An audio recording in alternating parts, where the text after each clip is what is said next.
Unity is a positive path for spiritual living that recognizes the beauty of every spiritual philosophy. It aims at supporting people in their quest for a healthy and prosperous life, a life of significance. Revana Quintana and Osvaldo Mora, leaders of the bilingual ministry Unity Community of Light, are here every Sunday morning to bless you with either an inspiring dialogue and or meditation based on the powerful Unity teachings that we are certain will lead you to a space of deep personal transformation. Please be welcome to Encuentro Espiritual English.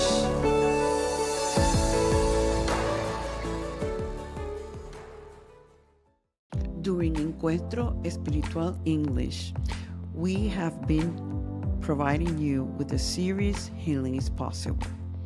Now we're going to add an extra, and it is that starting on Monday, November 6th at 8:30 in the morning for 7 weeks, we are going to be offering a bilingual meditation on healing. It's really a meditation focused on affirmations of healing to help you restore your health. So I hope you can make it. It will be through Zoom, and there's more information on our website, unitycoml.org events. We look forward to having you and really expand on this consciousness of healing is possible. Namaste.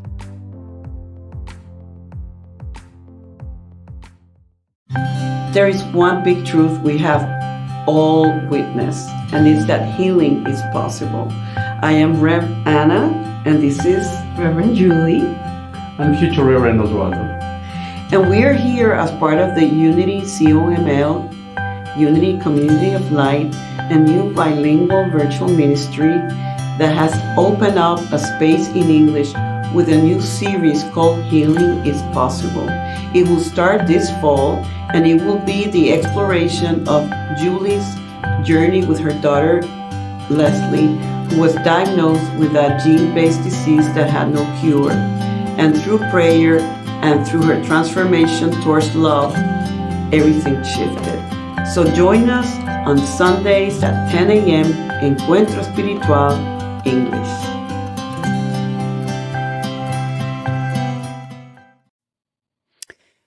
Good morning. I am Reverend Anna Quintana, minister at Unity Community of Light.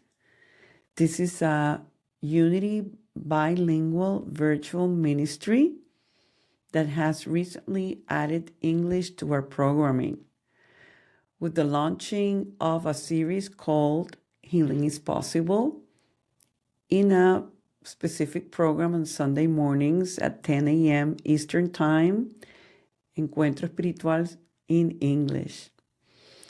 We have been fully embarked on a healing journey with one of my mentors, Reverend Julie, who through this period and through this series shares her story of healing with her daughter, Leslie.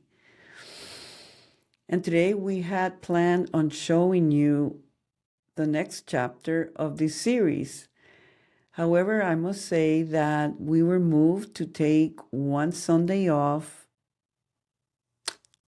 take a pause from the series, and just bring a message that I delivered recently at Unity Center of Peace in Chapel Hill, North Carolina.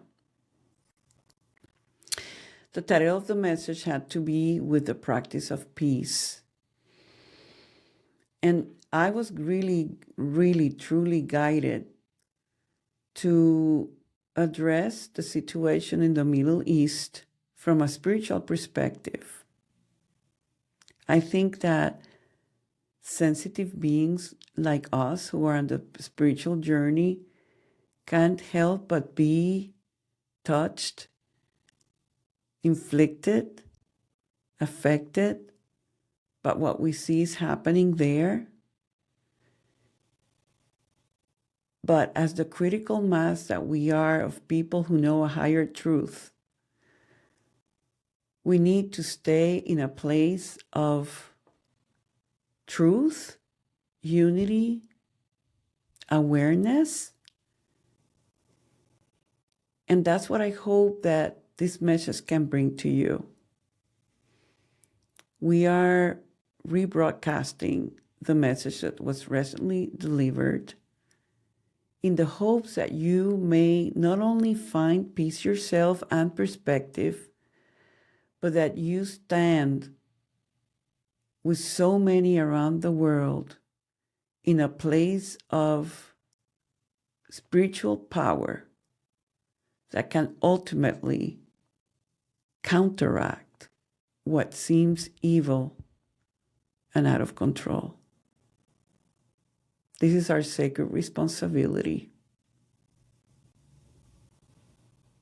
And that's why I'm here, and that's why we changed the programming, and I hope that whatever you listen to coming forward brings you back to peace. Be the change you want to see.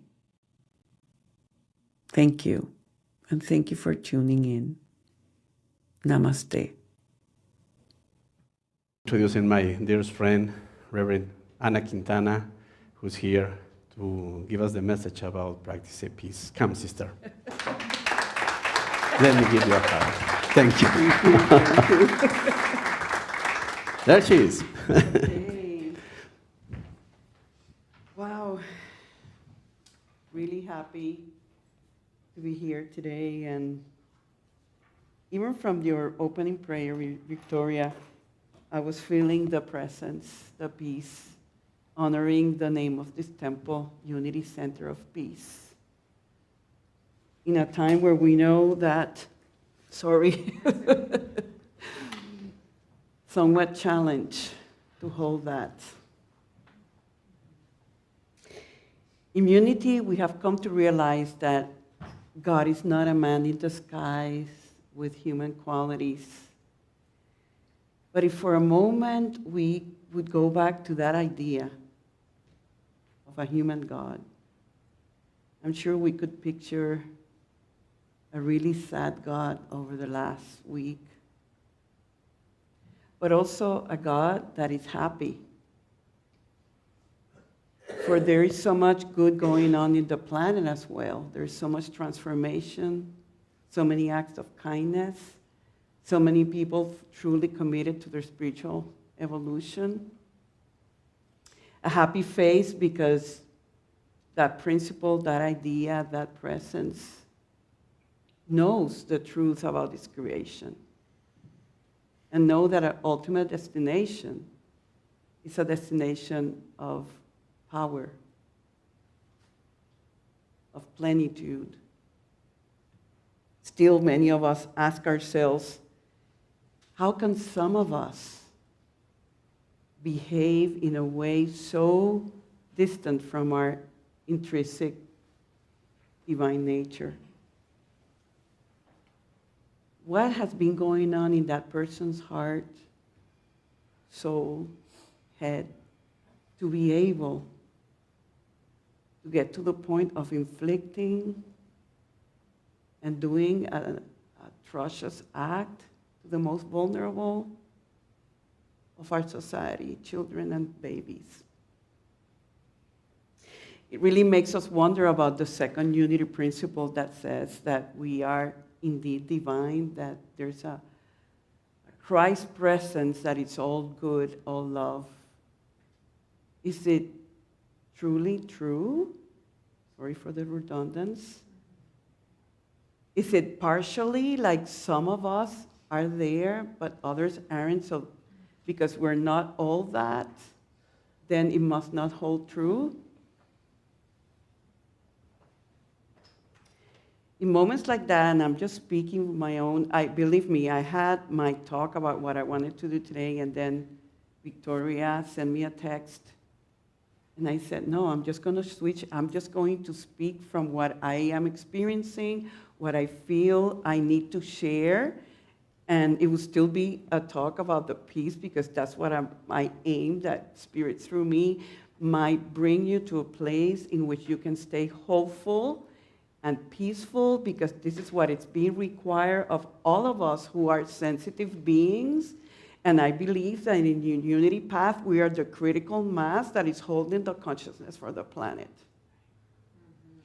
So I said, okay, it's about shifting this, and then towards the end, I will mention what I plan on doing in the workshop, having tweaked it too, so that we enhance and raise the energy of love and peace within ourselves, so that we might be the perfect instrument for that right now as we are sitting here.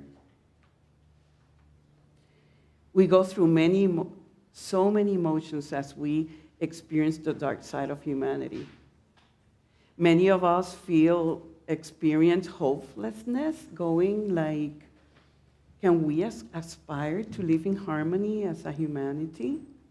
Many of us go through powerlessness, saying, is there anything I can do right now to just help the situation there?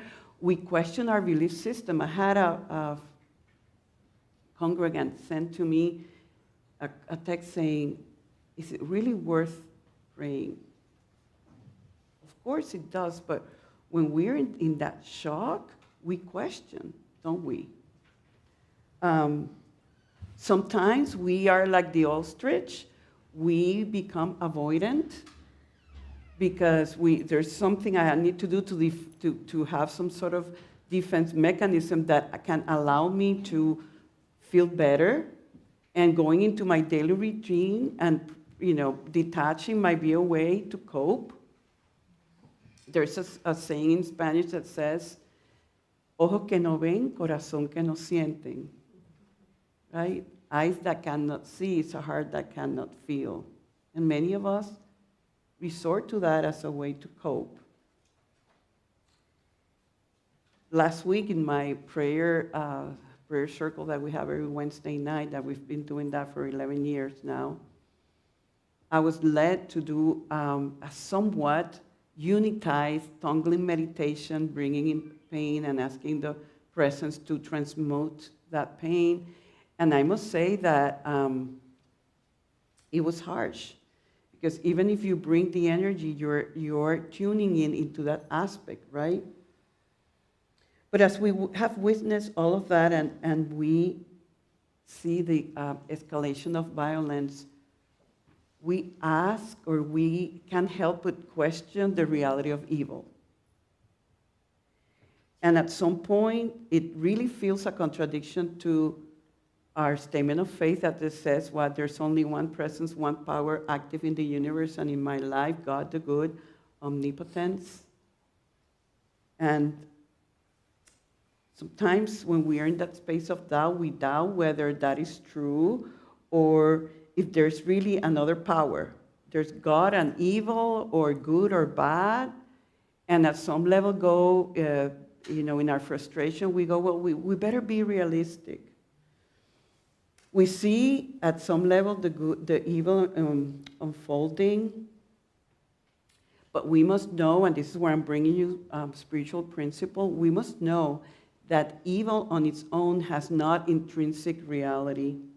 It's not the absolute truth. It might be a relative truth at some level that we're seeing it being displayed, but it's not the absolute. Just like when I was 12 years ago, I was diagnosed with a really difficult type of breast cancer condition. That was what really brought me to the triangle. In the absolute truth, I was whole, perfect, and healthy. In the relative truth, I had a cancer diagnosis. And the journey was about how was I working my mind and my own being and at the soul level to bring myself out of that relative truth into the absolute truth, and that's how I heal completely. We must know that only God is real, only and absolutely true, with certain laws and principles. Evil has no reality of its own. It's really the absence of good. And this is something that I remember learning in my metaphysics class 20-something years ago. They compared it to an air conditioning. Okay, you go, okay. Think about that. Many of us might think that an air conditioning creates a cold air, but it really doesn't. What the air conditioning does, it really separates or gets rid of heat particles so that the air might be cool. But there's only one air, and it's just the cold air is the non-heated air. Same thing with us about this principle, that there's only good and the evil, it's just the absence of that. But the only thing that is real, it's the good. And what happens is that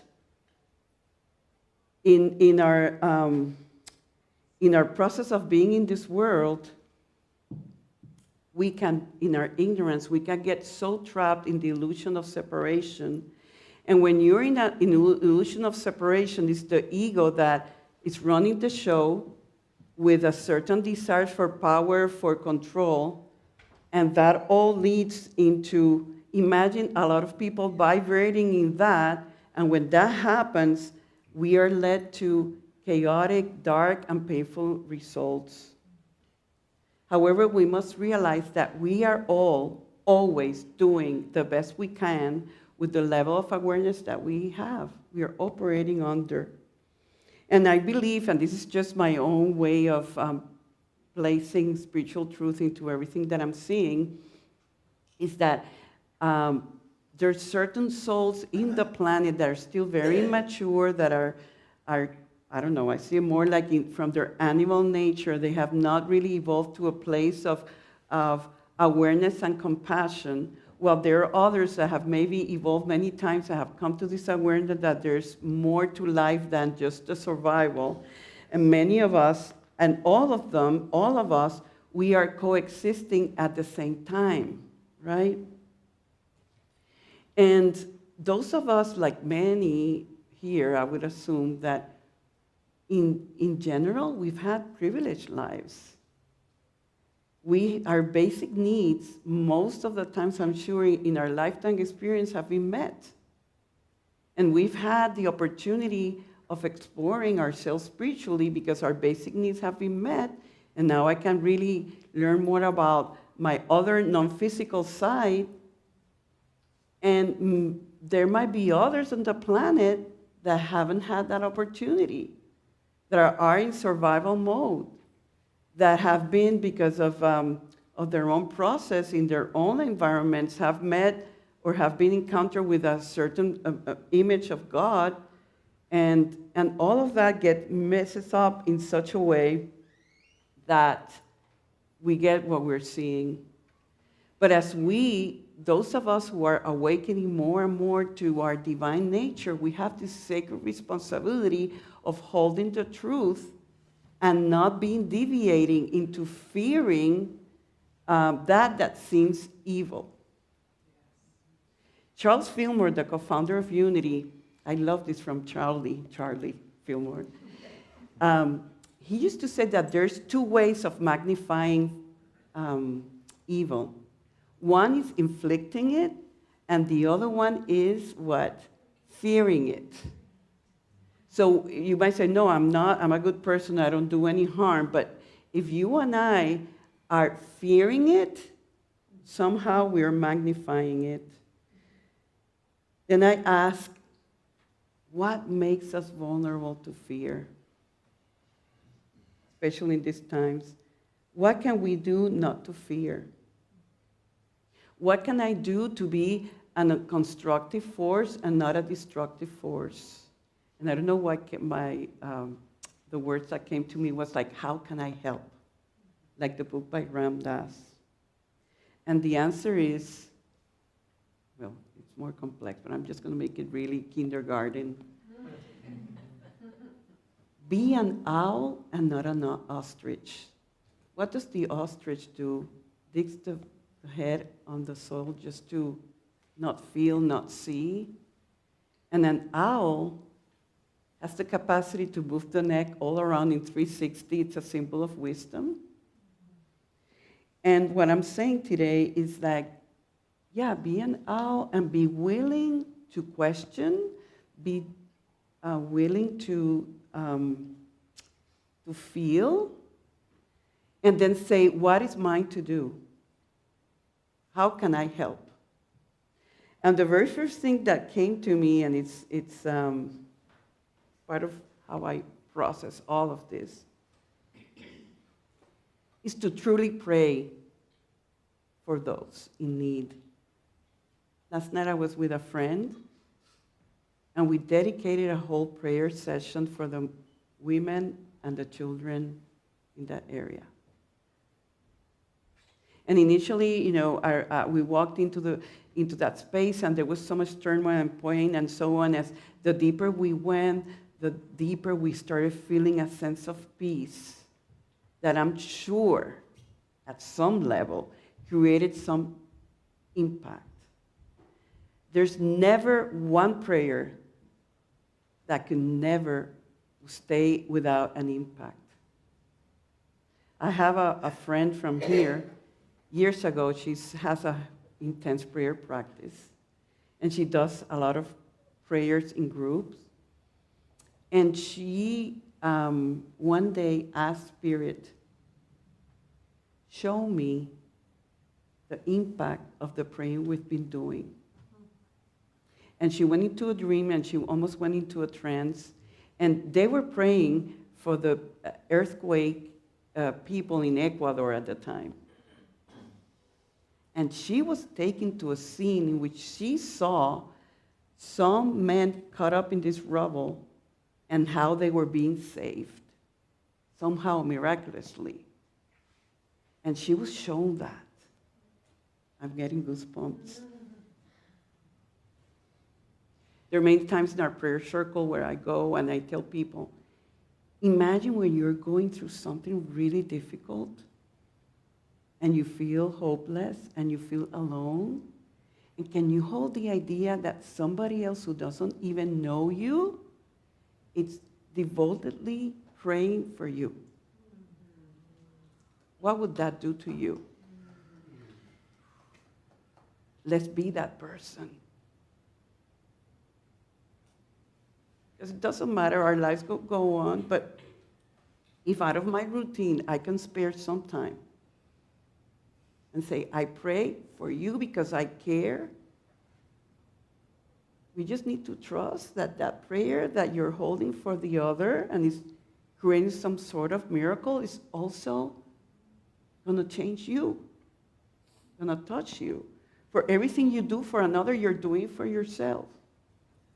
And when we feel trapped, like, oh, there's so much bad going on or so much evil, there's always another side of the coin that is completely the opposite.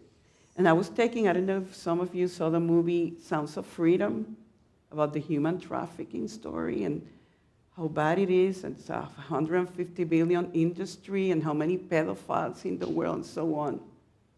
But in that story, you see also outstanding, brave people and servers, even in the government of the United States, who, there's a particular story, who he's willing to risk his life, risk their retirement because they had no more budget, to go out in South America and save an 8-year-old girl out of a cocaine drug dealer who was abusing her every night. So you see like the darkest side of humanity, and then the counterpart of somebody that has so much love and compassion and kindness that is willing to risk his lifetime retirement to save one little girl, which he did. It's about the silent heroes that I'm sure are out there doing the work. Second thing that we can do as an owl is that we can really go deeper into our spiritual life. Become aware that your own transformation matters. I love, this is my favorite scripture, happened to be in the daily word of the day that I was born, John 12:32, that says, Jesus, as I'm lifted up from the earth, all men will be raised or lift it with me. It's what Gandhi used to say, be the change you want to see. And if we take that seriously, and we know spiritual truth tells us that we're one, that there's no separation, quantum physics has proven that. So if that is so, then it means that there's a side of me that is in fear, that is ignorant, that can be easily radicalized, that can be obsessed, that can be violent. And so if that is so, then I need to work on myself. And that is the basis of the practice of Ho'oponopono, right? That it's like whatever you're seeing out there, there's some connection to you, so work on yourself, and the more you do, the more you will see change. So, the more we heal some of these attitudes and those tendencies in us, again, I'm sure it will impact somebody else somehow, somewhere. And this is where I need you to not only be an owl, I need you to be a monkey. A monkey? And this is where I was going to show a video, but it's okay, I can tell you what it was all about. And you might be familiar. Are you familiar with the 100th monkey effect? Right?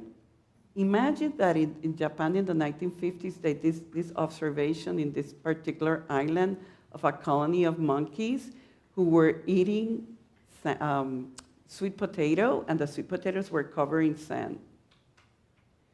And they enjoyed it, but of course, it was not the best taste because of the sand particles. And one day, this female monkey realizes, oh, if I wash off the sweet potato, it's going to taste better. And started teaching this to the other monkeys, to the point where once it reached 100 monkeys, all the other monkeys in separate islands started doing the same. Why? Quantumly. That's why we don't need to think that the shift in this world everybody has to shift in order for this world to get better. It's a matter of shifting that critical mass. And again, we are that critical mass. And you might say, because I have questions, well, I know this is a planet of karma, of contrast, of duality, and this is how we evolve. And yes, we do, right?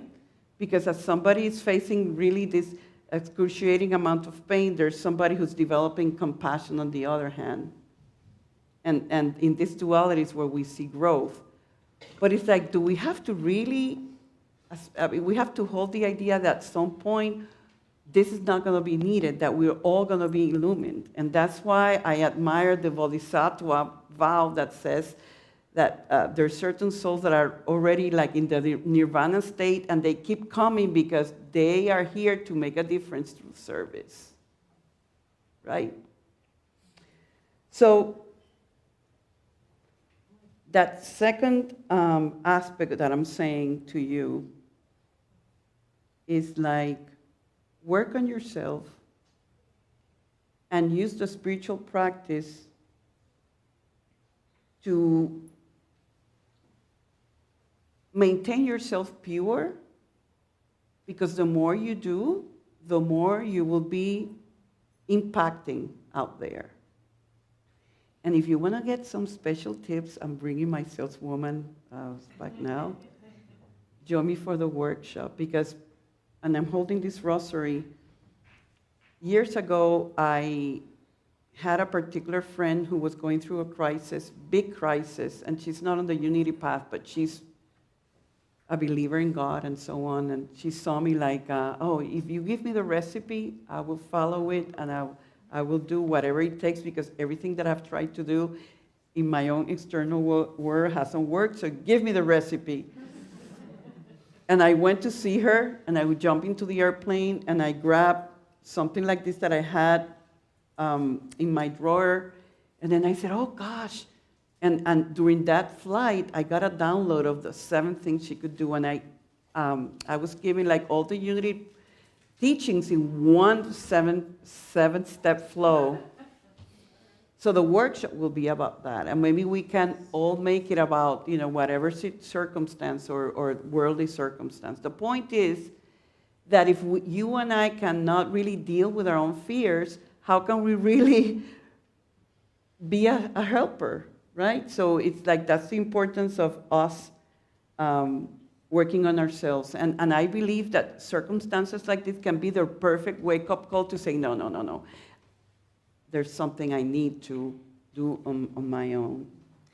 The third part that I am really encouraging you to contemplate is to have a renewed appreciation of your life and your spiritual community. My cousin Christy, who lives in Jacksonville, this week, I see her like many times, like going, she has a son, and they have gone hiking and spending time this week, and she says, I just want to maximize the gifts that I have in my life. And so many of us, because we go into our routines, into our comfort zones,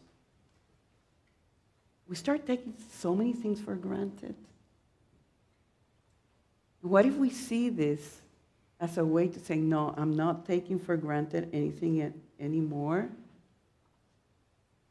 I believe that when things are really cool and dandy and all is well from the ego perspective, we can even get spoiled.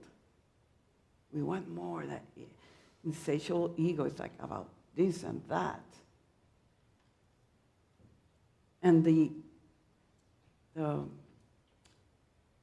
call today is about, no, let me really be grateful for everything. And you might say, hey, I'm not a materialistic person, I'm on the unity path, and so on. But then when it gets to, let's say when it gets to be about how involved are you truly in your community, there's like, oh, well, I got stuff to do, or you're partially here. And in my own experience as a unity person that I've been doing unity for years and years, I have seen that the people, including me, the people that have really expanded spiritually are the people that are giving. That are giving of the 3 T's: the time, the talent, and treasure. There's so much you can acquire by coming on Sundays and sitting there and receiving, which is great, but it's not going to do it. Right? And I want to have you pose this question to yourself, paraphrasing Kennedy. Don't ask what the church can do for you, but what you can do for your church, for your community, right?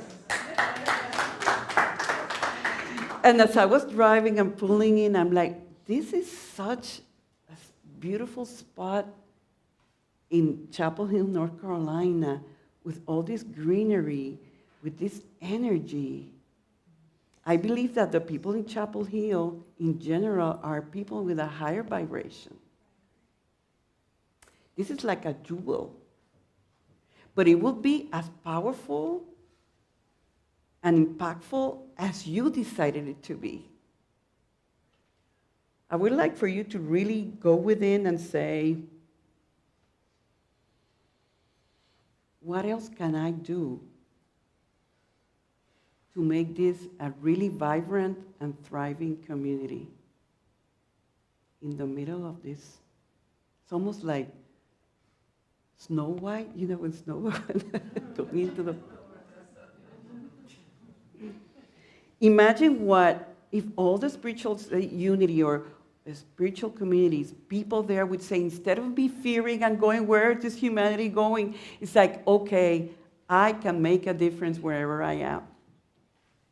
I'm going to walk out of my comfort zone, and I'm going to go to Reverend Victoria or Maria, the board president, and say, hey, I'm here. I'm in business. What else can we do? What else can we be? What if it's about creating prayer vigils That people come together and let's resonate, let's practice what we preach. There's a saying that says, I cannot do all the good that the world needs, but the world needs all the good that I can do. And the question is, are we doing all the good that we can do? Sit with that for a moment. Am I doing all the good that I can do?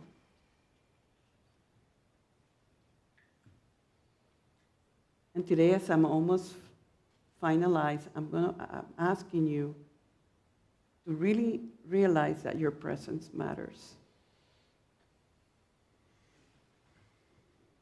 That your presence will ultimately impact the Middle East, Ukraine, and your next door neighbor.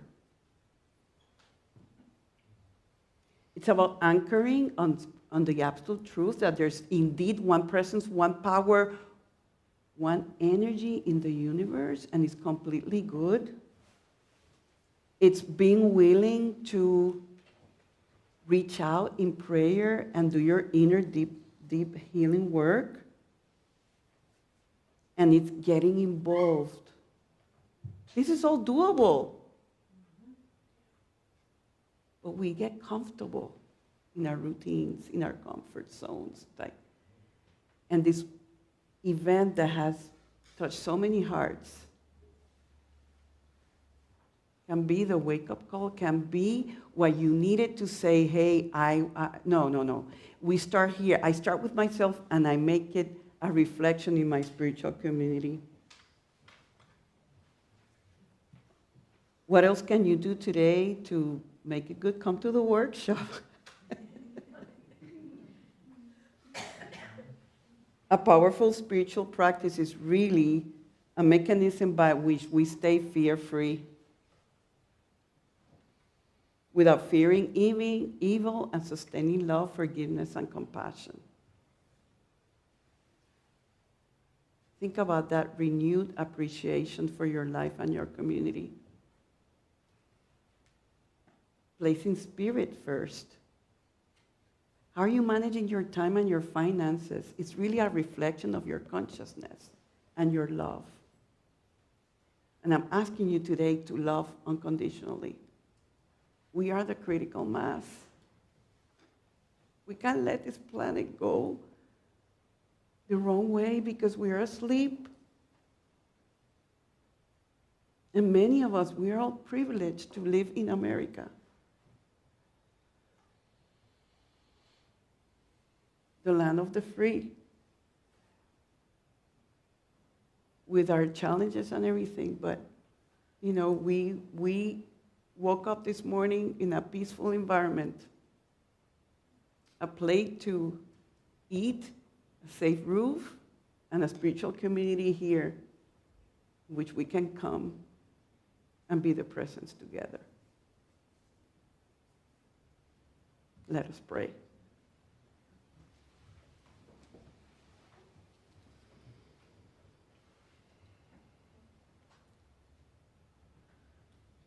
I'm going to ask you to please just sit with your own soul at this moment.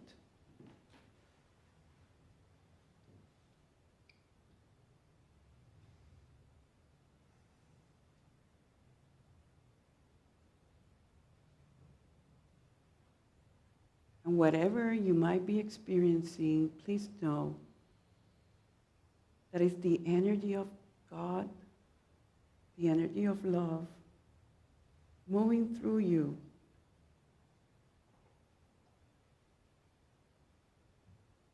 And don't resist it. Let it be.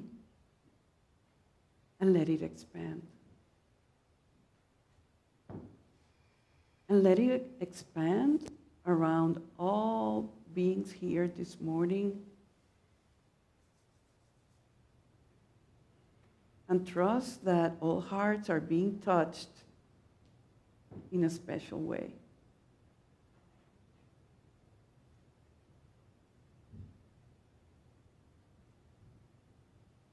This whole circumstance in the world, as sensitive beings, have opened our hearts, can be the greatest wake-up call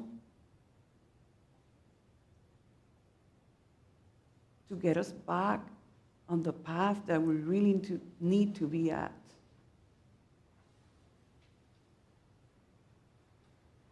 How we are this power of good in whatever is doable for us, we need to answer ourselves. And whatever answer arises, just be loyal to that.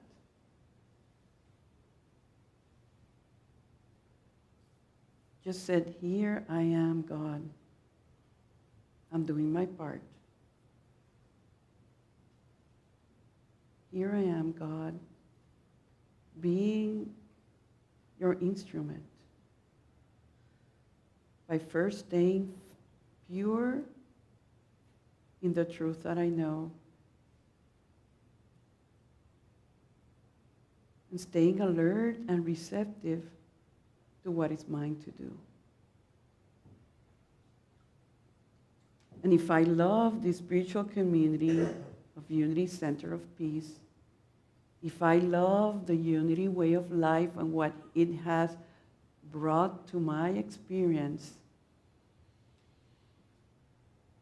I'm going to do everything to make this a place in which other people come and find liberation.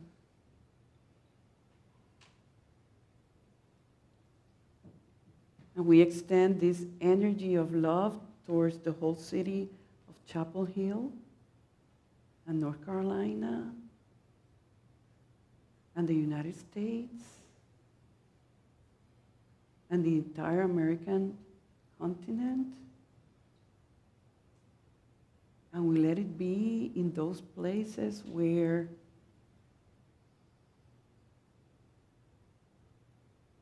love might not be reflected, but love through me and through us will find its way.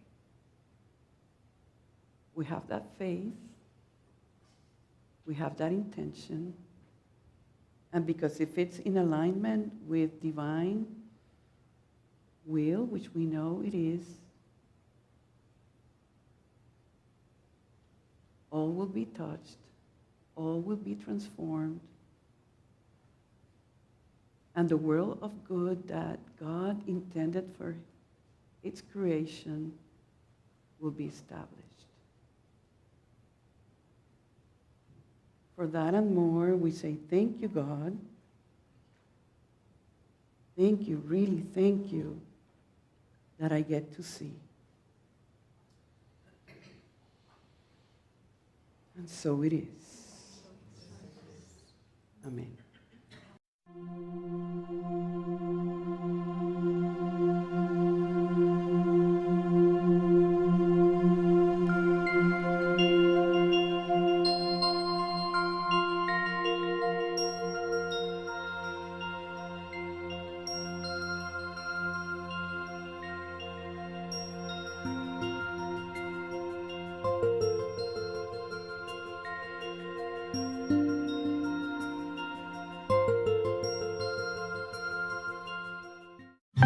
There is one big truth we have all witnessed, and it's that healing is possible. I am Rev Anna, and this is Reverend Julie. And future Reverend Oswaldo. And we are here as part of the Unity COML, Unity Community of Light, a new bilingual virtual ministry that has opened up a space in English with a new series called Healing is Possible. It will start this fall, and it will be the exploration of Julie's journey with her daughter, Leslie, who was diagnosed with a gene-based disease that had no cure. And through prayer and through her transformation towards love, everything shifted. So join us on Sundays at 10 a.m. Encuentro Espiritual English. During Encuentro Espiritual English, we have been providing you with the series Healing is Possible. Now we're going to add an extra, And it is that starting on Monday, November 6th at 8:30 in the morning for 7 weeks, we are going to be offering a bilingual meditation on healing. It's really a meditation focused on affirmations of healing to help you restore your health. So I hope you can make it. It will be through Zoom, and there's more information on our website, unitycoml.org events. We look forward to having you and really expand on this consciousness of healing is possible. Namaste.